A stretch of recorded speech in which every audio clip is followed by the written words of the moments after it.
नमस्कार दोस्तों, स्वागत है आपका अपने YouTube channel maths by Ranjeet Singh Narwaria. तो चलिए मिलते हैं। पिछली वीडियो में हमने देखा था कि सारणिक से उपसारणिक और सहखंड ज्ञात करना। तो चलिए अगली वीडियो में इसी क्रम को आगे बढ़ाते हैं और उसमें देखते हैं कि सहखंडज किस तरीके से ज्ञात किया जा सकता है। तो जो बच्चे इस चैनल पर नए जुड़े हैं वो प्लीज़ लाइक और सब्सक्राइब कर लें चैनल को, जिससे कि नेक्स्ट वीडियो का नोटिफिकेशन आपको मिल सके, और ज़्यादा से ज़्यादा शेयर करें अपने दोस्तों को ताकि वो भी इसका लाभ उठा सकें। तो चलिए शुरू करते हैं।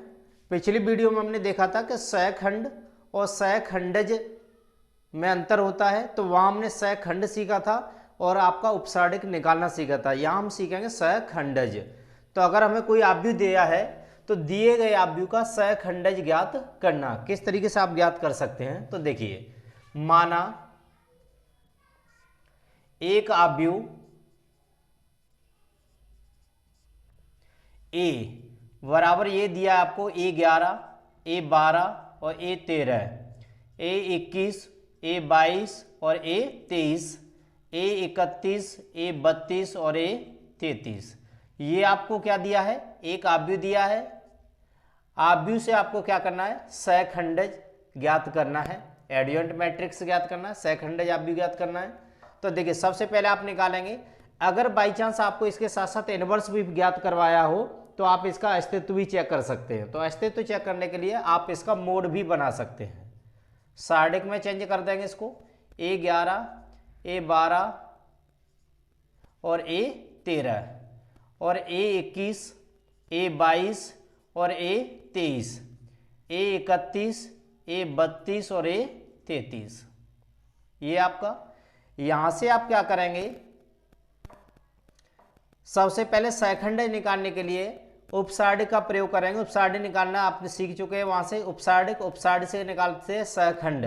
तो सहखंड निकालेंगे A11, A12 और A13, A21, A22 और A23। फिर इसके बाद A31, A32 और A33 ये निकालेंगे। Plus minus plus minus plus minus plus minus plus चिन्ह सहित लिया जाता है। सहखंड जो निकालते हैं तो चिन्ह सहित लेते हैं हम, तो चिन्ह सहित लेंगे इसको। सहखंड निकालने के बाद में हम क्या करेंगे, एक सारणिक तैयार करेंगे जिसे हम लिखेंगे C। तो ये होगा हमारे पास A11, A12, A13, A21, A22 और A23, A31, A32 और A33। इस तरीके से हमारे पास एक सारणिक तैयार हो जाएगा। सहखंड जो निकाले हमने उनसे एक सारणिक तैयार कर सकते हैं। अब हमें निकालना है जो मैट्रिक्स यानी आव्यूह हमें दिया था पहले, उसका एडियंट निकालना है। तो सहखंड आव्यूह, सहखंडज आव्यूह, तो इसके लिए आप क्या करेंगे, जिसका नाम आप दूसरा लिख सकते हैं, क्या, एडियंट मैट्रिक्स, यानी कि एडियंट ए ज्ञात करना है, ऐसे भी लिख सकते हैं। तो इसका फॉर्मूला आपका होगा क्या, C डैश। अगर हम C का जो आव्यूह निकाला है इसका डैश कर देंगे। डैश का मतलब होता है, पिछला सीख चुके आप आव्यूह में, परिवर्त आव्यूह। अगर हम परिवर्त आव्यूह निकाल देंगे तो आप क्या करेंगे, एक सहखंडज आव्यूह प्राप्त हो जाएगा आपको। यही आपका क्या हुआ, सहखंडज आव्यूह का एक आंसर होगा। अगर क्वेश्चन आपको आगे बढ़वाया है तो आप क्या करेंगे, A इनवर्स यानी व्युत्क्रम आव्यूह, व्युत्क्रम आव्यूह, जिसे आप कहेंगे A इनवर्स। तो A इनवर्स अगर निकालना हो तो आप लिखेंगे 1/A मोड में और एडियंट A, ये आप निकाल सकते हैं। इससे आपका व्युत्क्रम आव्यूह यानी A इनवर्स ज्ञात किया जा सकता है। तो इस एक्सरसाइज में हम केवल सहखंडज निकालेंगे और व्युत्क्रम आव्यूह भी निकालेंगे। तो ये मैंने जो आपको सिस्टम लिख के दिया है, इस सिस्टम के अनुसार अगर आप क्वेश्चन करेंगे तो आपको इधर उधर भटकने की कोई जरूरत नहीं है। आप इसी क्रम को बनाए रखें, आप उत्तर तक पहुंच जाएंगे, ये मेरी गारंटी है। कोई आव्यूह दिया हो, पहले इसका मोड निकालेंगे। मोड की जरूरत कब होगी, जब आपको व्युत्क्रम निकलवाया होगा। अगर आपको व्युत्क्रम नहीं निकलवाया तो आपको मोड की जरूरत नहीं है। फिर आप A11 12 निकालेंगे, ये आप पिछले वीडियो में जो मैंने आपको सहखंड निकालना सिखाया था वहाँ बता दिया है। इससे जो बनेगा आव्यूह एक C आव्यूह तैयार होगा। अगर आपको A का सहखंडज निकालना है तो आप क्या करेंगे, इसका डैश कर देंगे। डैश करने पर एक आपको सहखंडज आव्यूह प्राप्त होगा, वही उत्तर होगा अगर आपको सहखंडज आव्यूह पूछा है तो। अगर आपसे पूछा है व्युत्क्रम आव्यूह क्या हुआ, तो आप क्या करेंगे, इसको थोड़ा सा और आगे बढ़ाएंगे, 1/mod A एडजॉइंट A। कहने का मतलब ये है कि अगर A इनवर्स निकलवाया तो भी आपको यह पूरा करना पड़ेगा, अगर आप केवल सहखंडज निकलवाया तो भी आपको यहाँ तक करना पड़ेगा। ये तो इतना तो करना ही पड़ेगा आपको। तो चलिए इस फॉर्मूले से संबंधित आप इसे नोट कर लेंगे, जब भी जरूरत पड़े तो आप इसकी सहायता से क्वेश्चन को हल कर सकते हैं। इससे संबंधित अब क्वेश्चन लेंगे, उनको देखते हैं। तो चलिए हमने क्वेश्चन लिया है कि एक आव्यूह दिया है 1 2 3 4 का सहखंडज ज्ञात करना है। तो सबसे पहले आप इसको क्या करेंगे, एक नाम देंगे और उसको सारडिक में बदल देंगे। अब यहां से निकालेंगे हम A11, क्योंकि हमें 11 12 दिया तो A11 A12 और A21 और A22। 11 का नंबर आएगा तो इसकी पंक्ति स्तंभ दबा लेंगे तो रह जाएगा 4, और 12 का नंबर आएगा तो इसकी पंक्ति स्तंभ दबा देंगे तो रह जाएगा 3, और 21 का नंबर आएगा तो पंक्ति स्तंभ दबा देंगे रह जाएगा 2, और 22 का नंबर आएगा तो पंक्ति स्तंभ दबा देंगे रह जाएगा 1। जिसका नंबर है उसी की पंक्ति स्तंभ दबा देंगे, शेष बचता है वही आपका सहखंड बन जाता है। लेकिन चिन्ह और लेना पड़ेगा आपको। 1 और 1 2 कैसा है, सम है, तो इसका मतलब प्लस आएगा। ये विषम होता है तो माइनस आएगा। 2 और 1 3 विषम है तो माइनस आएगा। 2 और 2 4 है तो प्लस आएगा। अब यहाँ से निकालते हैं C बराबर होता है A11 A12 A21 और A22।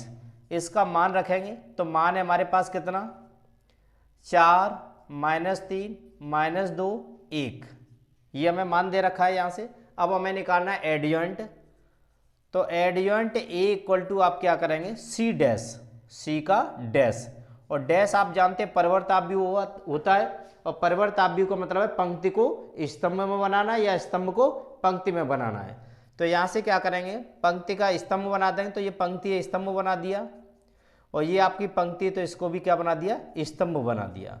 तो इस तरीके से जो हमें प्राप्त हुआ ये आपका कौन सा, सहखंडज आव्यूह प्राप्त हो जाएगा। चाहे आपका 2x2 का हो, चाहे आपका 3x3 का हो, आप जिस तरीके से करना चाहें, जो भी क्वेश्चन करना चाहें, यही तरीका आपको अपनाना है, और इस तरीके से आप सहखंडज आव्यूह ज्ञात कर सकते हैं। तो चलिए इससे संबंधित एक और क्वेश्चन लेते हैं। तो अभी हमने 2x2 का सहखंडज निकालना सीखा है, 3x3 का सहखंडज भी निकालना सीखेंगे, लेकिन हम इनवर्स का क्वेश्चन लेंगे, क्योंकि हम इनवर्स का जब क्वेश्चन करेंगे तो हमारा इनवर्स भी हल हो जाएगा और आपका सहखंड भी निकालना सीख लेंगे 3x3 का। तो अब ये बार हमने अभी जो निकाला था ये आपका था सहखंडज निकालना 2x2 का। अब चलते हैं 3x3 के तरफ। तो 3x3 का जो क्वेश्चन है वो 3x3 का जो क्वेश्चन होगा वो आपका सहखंडज भी निकालेंगे उसमें और इनवर्स भी निकाल के देंगे। तो चलिए क्वेश्चन लेते हैं इनवर्स की तरफ। तो देखिए हमने पहले 2x2 का इनवर्स लिया है, फिर 3x3 का लेंगे। यहाँ लिखा हुआ है कि एक आव्यूह दिया का व्युत्क्रम आव्यूह ज्ञात करना है यदि अस्तित्व हो तो, यानी सहखंड तो आप किसी का भी निकाल सकते हैं, लेकिन जब इनवर्स निकालने की बारी आएगी तो वो तभी निकाल पाएंगे जिसका अस्तित्व हो। अगर अस्तित्व नहीं हो तो आप उसे नहीं निकाल सकते। तो चलिए शुरू करते, पहले इसका अस्तित्व चेक करेंगे। तो A इक्वल टू पहले इसको सारडिक में बदलेंगे आव्यूह को, तो 2 -2 4 3 सारडिक में बदल दिया। अब इसका प्रसार करेंगे, प्रसार करने पर प्रसार करेंगे तो आपका ये बनेगा 3 दूनी 6 माइनस 4 दूनी 8, माइनस का तो वो किस में बदल जाएगा, प्लस में बदल जाएगा। तो 8 और 6 14, नॉट इक्वल टू 0। तो इसका मतलब क्या है कि अस्तित्व है। अगर हमारा 0 नहीं निकलता है तो अस्तित्व है, अगर 0 निकल जाता है तो इसका मतलब ये कि इसका अस्तित्व नहीं है, तो फिर आप उसका इनवर्स ज्ञात नहीं कर सकते हैं।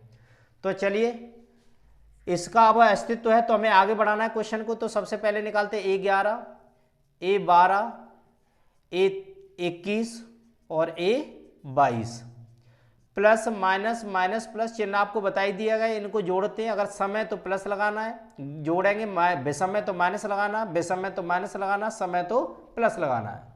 अब यहाँ से जिसका मान निकालें उसकी पंक्ति स्तंभ दोनों दबा देंगे तो बचेगा कितना 3। जब इसका नंबर आएगा तो पंक्ति स्तंभ दबा दें तो बचेगा 4। जब 21 का नंबर आएगा तो पंक्ति स्तंभ दबा दें तो माइनस का 2, और इसको 22 का नंबर आएगा तो बचेगा 2।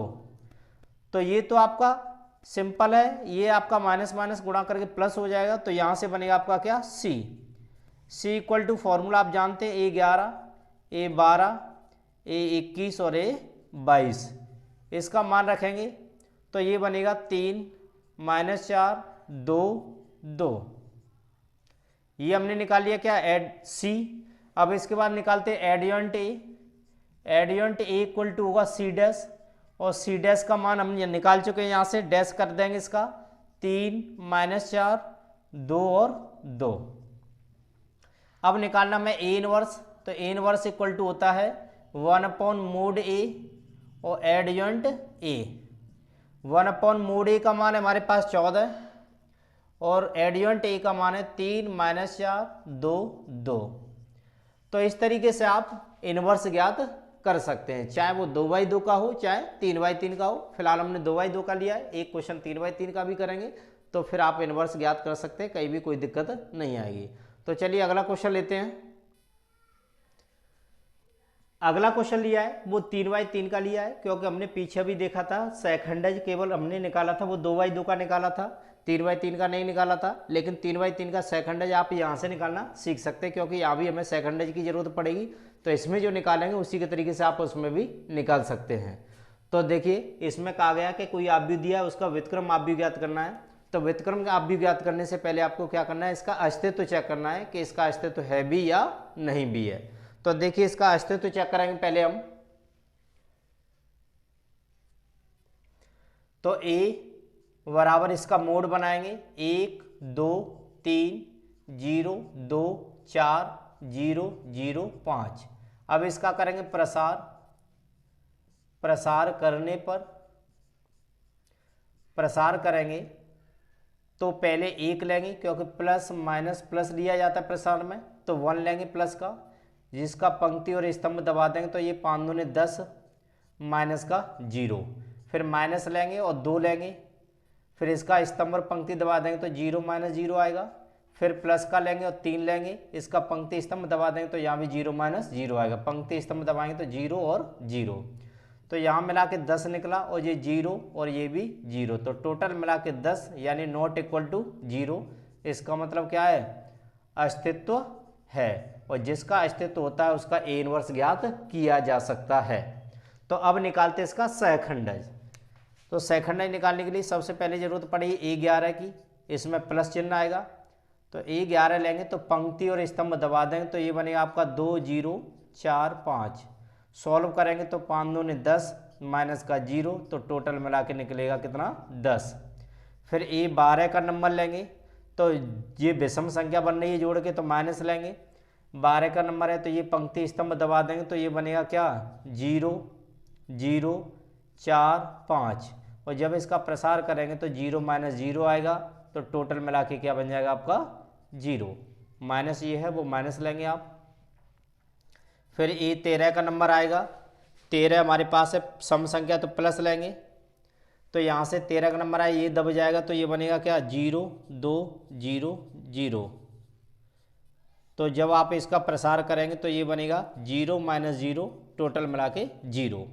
अब नंबर आएगा 21 का, तो 21 विषम संख्या, माइनस लेंगे 21 के लिए ये और ये दब जाएगा, तो यहाँ बचेगा 2 3 और 0 5। पंक्ति और स्तंभ दबा देंगे तो जब इसकी पंक्ति दब जाएगी तो ये बचेगा और ये बचेगा। प्रसार करेंगे इसका माइनस 5 दूने 10 और -0, तो टोटल मिला के -10।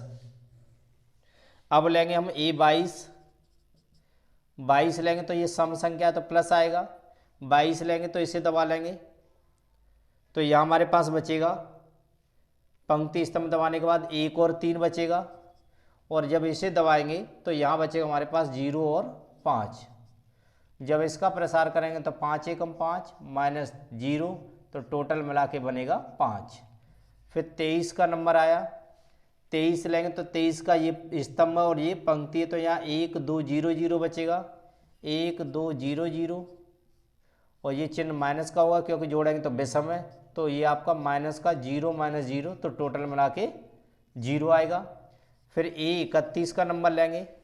A31 के लिए नीचे की पंक्ति दबानी पड़ेगी, तो 31 के लिए नीचे की पंक्ति दबाते हैं।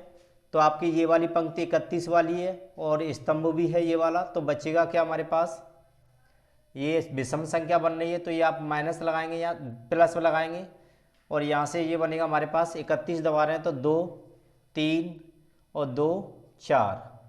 जब आपके इसका क्रॉस करेंगे तो 4 दूने 8 और माइनस का 3 दूने 6, तो टोटल मिला के निकलेगा 2। फिर 32 का नंबर आया A32, तो माइनस हो जाएगा क्योंकि विषम संख्या बन रही है जोड़ के ये, तो 32 के लिए ये दब जाएगा, तो यहाँ बचेगा 1 3 0 4, तो माइनस का ये बनेगा 4 माइनस 0, तो ये बनेगा माइनस का 4। फिर इसका नंबर आएगा A33 बराबर इसकी पंक्ति स्तंभ दबा देंगे तो प्लस हो जाएगा, ये बनेगा 1 2 0 2, इसका 2 एकम 2 और माइनस 0, तो टोटल मिला के 2 ये बनेगा। अब यहाँ से हम एक आप भी तैयार करेंगे सेकंड वाला, तो सी निकालेंगे तो ये बनेगा कितना 10 0 0, फिर माइनस 10, फिर 0 5 और 0, फिर आएगा आपका 2 माइनस 4 2। इस तरीके से आपका एक सी प्राप्त हो गया। सी निकालने के बाद में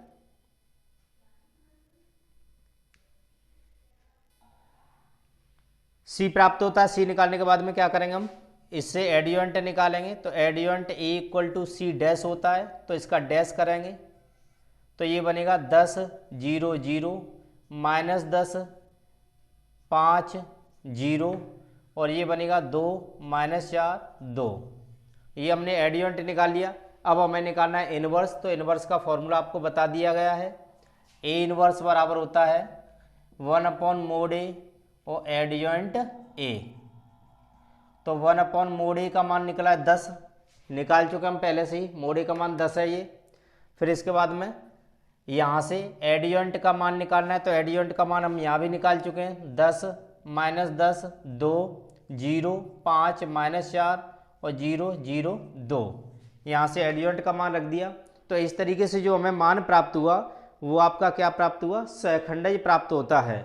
और सहखंडज प्राप्त होने के बाद में आप ए इनवर्स में रखेंगे तो ए इनवर्स प्राप्त होता है, यही आपका उत्तर हुआ जो आपको पूछा गया कि व्युत्क्रम आप भी ज्ञात कीजिए। तो व्युत्क्रम आप भी होता है वो क्या होता है, इनवर्स ही होता है। तो इस तरीके से आप जो क्वेश्चन आपको कराए गए हैं उन तरीके से आप सहखंडज निकालना सीख सकते हैं, यानी जान गए हैं आप, और सहखंड के बाद में आप इससे इनवर्स भी निकाल सकते हैं। तो ये इनवर्स और सहखंड की बात हुई। अब इनसे संबंधित और विस्तारित क्वेश्चन होंगे तो उनको हम अगली वीडियो में देखेंगे। आज के लिए इतना ही काफ़ी है। आप इससे प्रैक्टिस लगाएं, सहखंड करना सीखें और इनवर्स निकालना सीखें। कोई दिक्कत आती तो आप पूछ सकते हैं। मिलते हैं अगली वीडियो में। और अगर जो बच्चे नए जुड़े हैं तो लाइक और शेयर भी करें और सब्सक्राइब भी करें। और मिलते हैं अगली वीडियो में, तब तक के लिए धन्यवाद।